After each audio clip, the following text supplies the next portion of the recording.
Then Jesus went with them to a place called Gethsemane, and he said to his disciples, "Sit here while I go over there and pray." There's a hymn that I grew up singing in church that opens with these lines: "Night with ebon pinion brooded o'er the vale. All around was silent, except the night wind's wail." It's a familiar hymn to most in this room, I would say. We're going to sing it here in a few minutes. Barry's going to lead it after I talk in this particular case. But I'd like to just explore what those words actually mean, and more than that, the picture that they paint. Because there's a really wonderful picture and a really serious picture being painted by those lyrics. I've realized as I've gotten older, though, just how weird they sound. Like, they don't make sense anywhere else. In fact, I Googled the phrase Ebon Pinon, and it came up in exactly one place in all of society: this hymn. That's the only place that it comes up. And so it is just an odd turn of phrase. And I'm afraid that means that the hymn doesn't ring with a lot of meaning for some of us. But when you think about it as a description of the whole scene, where Jesus said, "You sit here," to the closest disciples, "while I go over there and pray," it becomes a really powerful and very heavy description of that scene. The whole thing is describing those hours before his crucifixion when Jesus talked to God. And it paints a kind of imaginative but kind of poetic scene for us of what that night was like. And so let me just explore some of the words from the first verse and help, hopefully, all of us to visualize it. Ebon Pinon is a phrase that means black wings.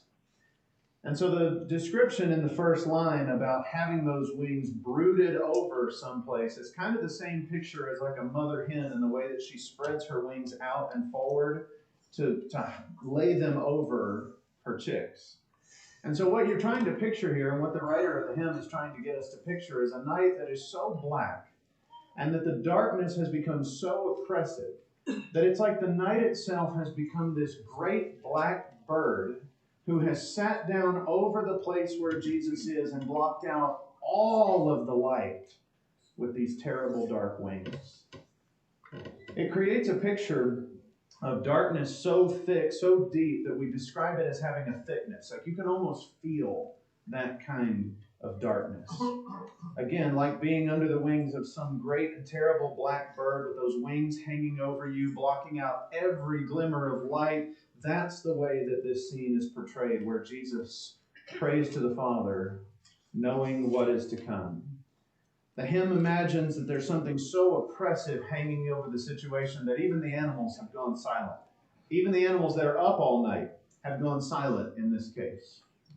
Nothing is making noise except for the gentle wailing of the night wind. Just that spookiness to just add to the scene of the wind blowing by, quietly going, and that's all there is. That is the darkness that Jesus is in as he contemplates his death, as he contemplates his sacrifice, as he contemplates the great and terrible cost that must be paid this night. And why was he in that place? Why was the Son of God, who has described himself in another place in the Gospels as the light of the world, why is he in a place where night's dark wings are so oppressive over him? Is it because he has done something terrible that he is in this oppressive and awful situation? No, he has been smitten for offenses that were not his own. They were ours. And so he wept for our transgressions. And he did it all by himself under this terrible, oppressive darkness. He wept that we had committed sins. And he wept that he had to die for those sins. And he wept in loneliness, bearing the impossible weight of all of that completely on his own. When he first bowed in prayer in this dark place, there was no one there to comfort them. His friends were already falling asleep. There was no one there just to put a hand on his shoulder to steel him against what was coming. There was no one there then to take his hand and lift him up off the ground as he finished his prayer. Yes, I know that Luke tells us that an angel came and strengthened him, but he was the lone and lonely man through the scene, bearing the impossible burden and the suffocating weight of night's darkness and sin's darkness. And so it's no small wonder that when he prays, the prayer is nothing so grand and far-reaching as Solomon's prayer to dedicate a new temple. You don't get the picture of Jesus standing in triumph against the darkness with his hands up toward the sky like Solomon saying, God, this is a wonderful moment and we're glad you're here. Come and be with us and we praise you and glorify you and this is all wonderful. It's not that kind of a scene.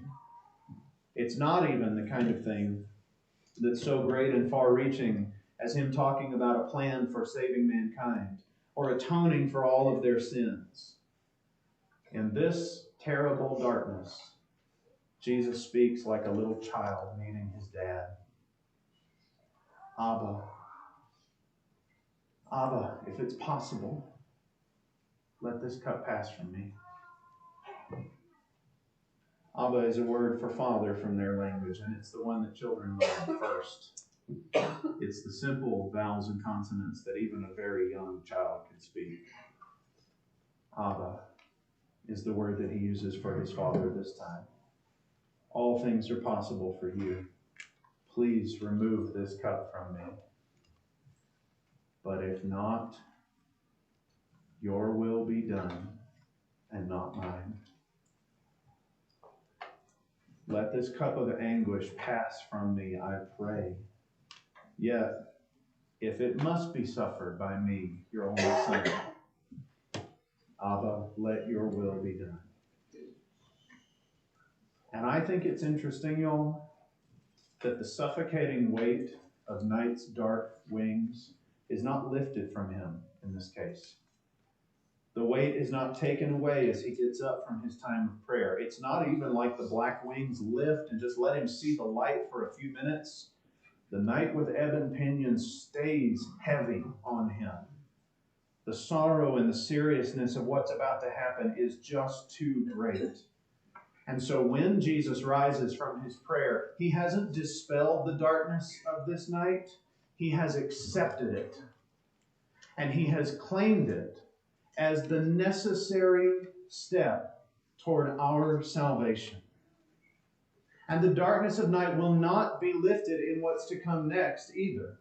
In fact, what comes next is the even darker darkness of men's hearts as Judas and a mob approach to betray him with a kiss and arrest him on false charges. The darkness isn't going anywhere. This is a whole night covered by these dark wings.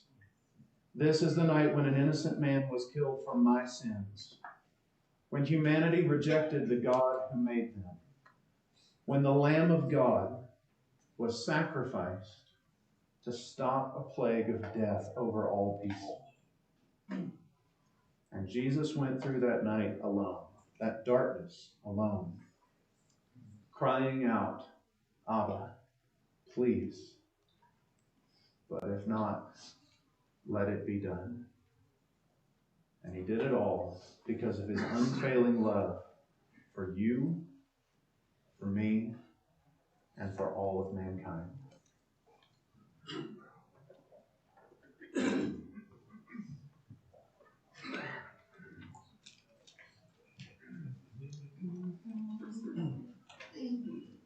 I